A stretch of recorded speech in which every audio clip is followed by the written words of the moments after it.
Okay, so I wasn't able to do more than 15 minutes with my software that is available, so I had to do Module 3 separately.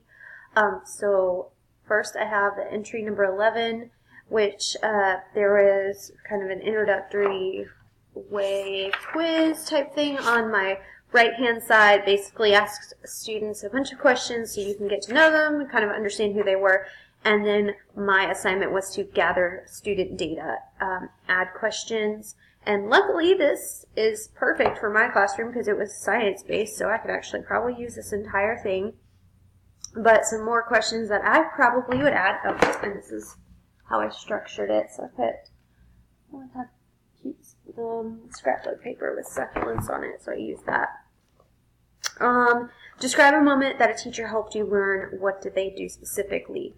So I had a teacher ask me this one time, and it really made me think about how I learn. And one of my learning experiences was in 7th grade with Mr. Ryland. We were learning about all the countries in Europe, and instead of just handing us a photocopied map of Europe and saying, memorize this, he actually made a puzzle, a huge puzzle, the size of a table, with all of the countries cut out. And we had 3 people on a team, and we were each oriented a different way, and we would have time trials to assemble this map of Europe.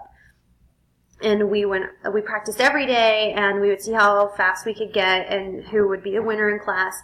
And by the end of that week or 2 weeks, I didn't even have to study at all because I knew the map of Europe from putting that puzzle together so many times in class. And when I moved to another school, even though I moved from Mississippi to Florida, which is huge difference in the level of school, I wasn't really on par with any of the subjects for that year, except for that subject. I knew everything there was to know about Europe. I loved that class, and just because he had done that, he worked towards my learning style, which is tactile kinesthetic. So it really stuck with me. So that would be one of my questions, long story short. Another question that I could ask and I can include that scale, would be my friends like science, so that kind of covers the social aspect. Learn scale question again. I learned by working with my hands, and I could do all the different learning styles. So I learned by listening, or I learned by creating some type of picture or something like that. I can use Microsoft Office, so technology questions, which I incorporate technology a lot in my classroom. I plan to do that a lot next year as well, so it's important to know what they're starting off with. I have access to a computer at home, also important because I plan on doing flipped classroom. Do you know or have you heard of a flipped classroom? Would you be open to trying a flipped classroom? I would rather read than do an experiment, so that kind of follows in line with the learning styles. What do you like least about science? So I could see where there are hurdles or challenges that may have to be addressed and worked at. Describe a day in your life. That I could see that being really important. Reading that article about poverty and problems that students face at home, I could get a picture into what their life looks like on a daily basis. Another scale question. I'm interested in experimental design, so I would really like, it's the very top of the pyramid, it's create experimental design. So they design their own experiment, have their own question, and build their own lab, basically, with what they've learned all year. So that's definitely the top of that. That's creating, and that'd be an end of the year thing that we're working towards. So those were my questions that I would add. Entry number 12, SWBT summaries. So we had summarized Rose Blanche. So my summary using that model would be, Rose lived in a city during wartime and wanted to help feed the children in the concentration camp, but there were too many children, so Rose brought more food and stopped eating. Then the camp was destroyed and Rose died. So I don't know if you have to see these, so I'm just going to show them to you anyway. I also made a little note to myself that this could be used to explain difficult concepts if I altered that framework a little bit, because I don't really read nonfiction in my class, or that might be or that might be nonfiction or fiction, but I mostly do not read stories like that. But if I change it up a little bit and change somebody to an object like DNA, then I could use it to kind of summarize a really difficult process. Or one, I can use it just as it is. I can use it to format to explain a test failure. So every time a student in my class has a test, and I have it every year, can I retake this, or can I do, what do they call it? Test corrections. I used to just say, nope, sorry, you got what you got. There's nothing I can do. You should have, prepared better. But after this year, I started teaching inclusion classes, and since we have a biology EOC, them knowing the material is more important than me being staunch in those testing procedures. So I allow test retakes, but they have to fill out a form, and it has a bunch of questions on it, like provide evidence of 3 ways that you prepared for this test. And if they say they made flashcards, and I want to see that flashcard. If they made a Quizlet and studied Quizlet, I want a signed thing from their mom that says they studied this for 2 hours, or they looked it over. But one of the things that I put on there that a lot of students are having trouble with is telling me why they think they did badly on the test, and that could be perfect there. So I wanted to make a good grade on this test, but I did not prepare, but I did not understand the entire process. So I now have done these things, and then I can make a good grade. Okay, the next one was our Making Predictions guide and our summary or analysis questions about the stress, poverty, and the childhood reading gap. So, sadly, I did not do very well on this. Before true-false questions, I got 1 out of 5. So sad. Really interesting. I plan on showing this video to my classes next year. I find it incredible. I love the way she ends it. There's a lot of information in there that's really important and interesting. So here's my terrible grade that I got. So my questions or thoughts on the reading gap. Here's what I put.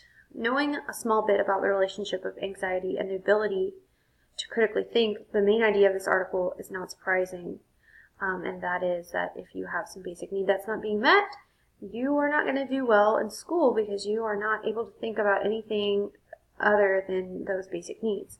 So if a child does not feel safe, whether from lack of food or violent neighborhoods, they are less likely to focus on higher level thinking. One of the sentences that really struck a chord with me was the schools must be held accountable for doing better with the kids they have rather than the kids they wish they had. So awesome. Because that's a lot of time I'll hear other teachers say, or kind of pining, I guess, for higher level children in their classes, and instead of addressing what they could do to make their classroom better, it's kind of the grass is always greener on the other side thing. And then I agree with the tone of the article, and that these students must be addressed outside of the classroom as well. And I'm not really familiar with that program. I really like the way it was structured and set up, and I would like to know more about that. That's very interesting. So here was my paragraph on that.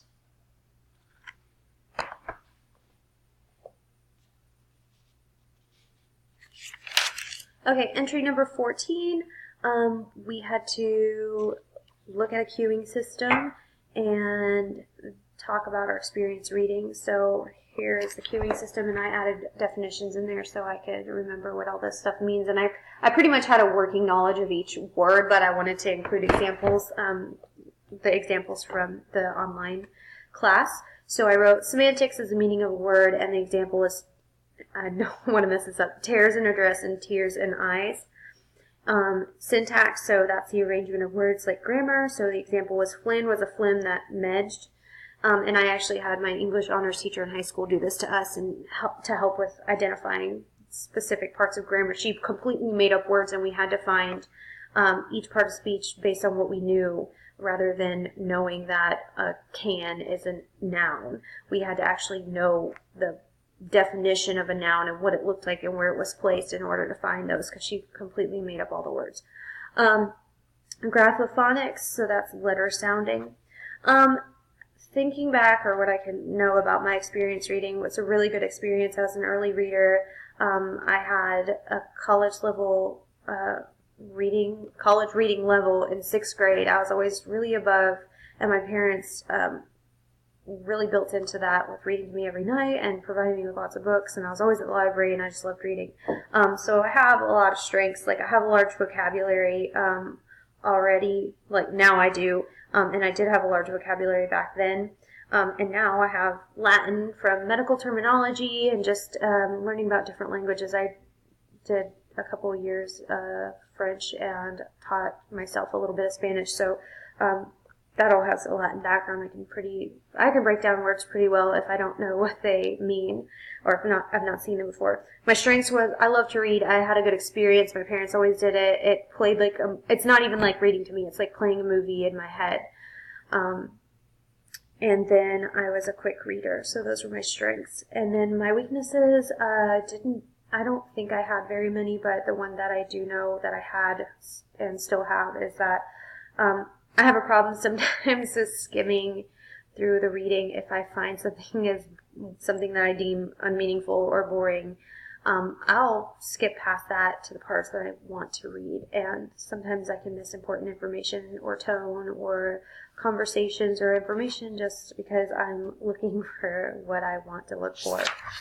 The last entry was to basically summarize what I've learned the past couple weeks, and we had a choice, so I chose to look back on my Alpha Blocks learning, and I have some highlighting here because I highlighted some words that you had said would be on the exam. So this is my Alpha Blocks. Oh, wrong side. It's hard to do backwards. Okay, there's the rest of them. So ones that I added scaffolding, syntax, semantics, SWBS.